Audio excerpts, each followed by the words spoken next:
Síndrome de Turner. A síndrome de Turner é uma doença genética rara, caracterizada pela presença de um único cromossomo X. Aqueles que sofrem com isso tendem a possuir um QI e uma expectativa de vida normal. A síndrome de Turner é uma doença genética que afeta os cromossomos sexuais. Caracteriza-se pela ausência total ou parcial de um cromossomo X, portanto afeta apenas as mulheres. Seu cariótipo será então 45X. A síndrome de Turner é a única doença em que um embrião monossômico é viável. A monossomia de autossomos é incompatível com a vida. Mesmo assim, 99% dos embriões com um cariótipo 45X são abortados naturalmente no primeiro trimestre. A ausência de cromossomo Y determina que o sexo genético seja feminino. Além disso, a presença de um único cromossomo X determina o não desenvolvimento de características sexuais femininas primárias e secundárias. As estatísticas da síndrome de Turner. Estatisticamente, 50% dos casos têm o cariótipo 45X, com perda total do segundo cromossomo. 15% dos pacientes apenas apresentam perda parcial do segundo cromossomo. Nesse caso, o braço longo ou o braço curto do cromossomo podem ser afetados.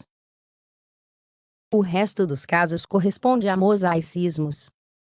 Os mosaicismos são caracterizados pela presença de duas ou mais linhas celulares com diferenças genéticas. Desta forma, essas pessoas possuem células geneticamente normais, 46-20, e células geneticamente alteradas, 45X. Recomendamos que você leia Que aparência seus filhos podem ter segundo a genética. Cromossomos sexuais em condições normais. Em condições normais, todas as pessoas têm 23 pares de cromossomos. Destes, 22 correspondem aos autossomas ou cromossomos não sexuais, e o par restante é o par sexual. Os cromossomos sexuais, herdados do pai e um da mãe, determinam o sexo genético das pessoas. Deste modo, a presença de dois cromossomos X, 46-20, determina que o sexo genético é feminino.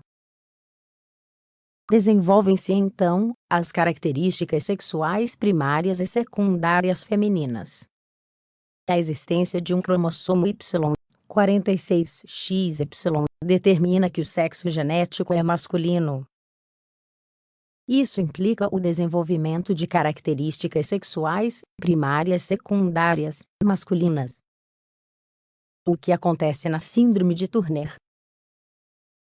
Antes de explicar a origem da alteração cromossômica, é importante analisar certos aspectos sobre a divisão celular das células reprodutoras, gametas.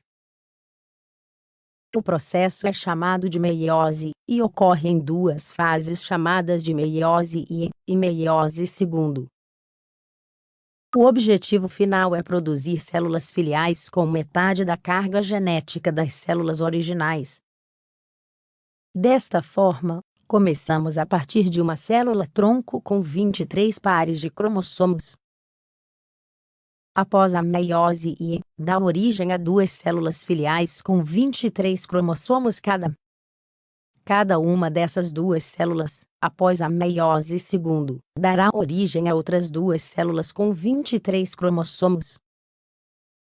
Portanto, a partir de uma célula-tronco diploide, são obtidas 4 células filiais haploides. Como a célula então perde um cromossomo, a principal teoria é que a perda do segundo cromossomo X ou Y ocorre após a concepção. Seria então uma falha na divisão das células. Manifestações clínicas da síndrome de Turner. Aspecto físico: atraso no crescimento durante a infância e baixa estatura na idade adulta. Cara de esfinge, com a ponte nasal achatada, orelhas de baixa implantação com pequenas malformações e afetação das pálpebras. O pescoço é mais curto e mais largo do que o habitual, e o cabelo possui uma implantação muito baixa. Também são muito frequentes névoas pigmentados, pintas. O tórax também é amplo. As mamas são muito pouco desenvolvidas, com aparência infantil e mais separadas do que o habitual.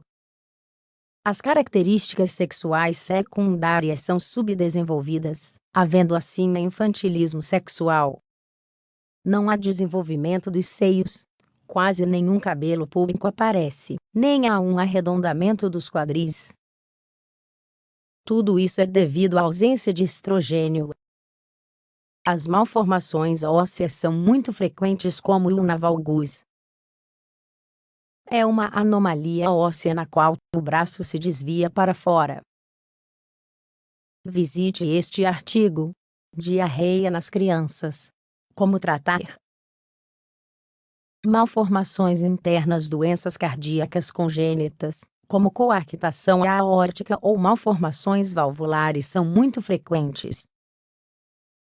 As malformações renais também aparecem em um número significativo de pacientes, sendo o mais frequente o rim em ferradura.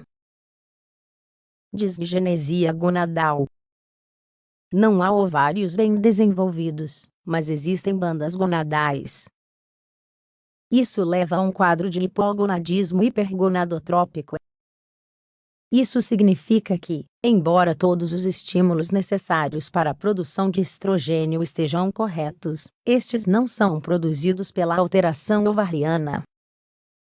Amenorreia, ausência de menstruação, e infertilidade não são constantes. De fato, uma pequena porcentagem de pacientes são férteis. Esta é uma das características mais importantes que a síndrome de Turner apresenta. Diagnóstico: a síndrome de Turner possui um diagnóstico difícil de determinar. A maioria das meninas com esta doença não tem características muito marcadas, isto é, são fenótipos suaves, uma vez que os casos mais marcados são aqueles que abortam naturalmente.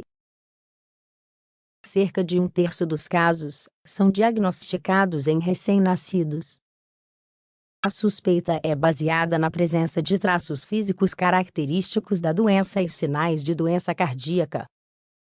Outro terço dos casos geralmente são diagnosticados durante a infância, principalmente devido à baixa estatura. Finalmente, outro terço dos casos são diagnosticados durante a adolescência. Nestes casos, à baixa estatura é adicionado o infantilismo sexual, podendo nunca alcançar a puberdade.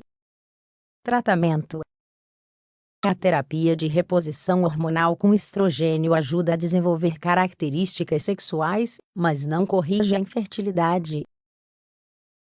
Durante a infância, é recomendável tratar essas meninas com o hormônio do crescimento, o que ajuda a normalizar mais ou menos a estatura. Eles podem ter filhos. Sim, eles podem tê-los.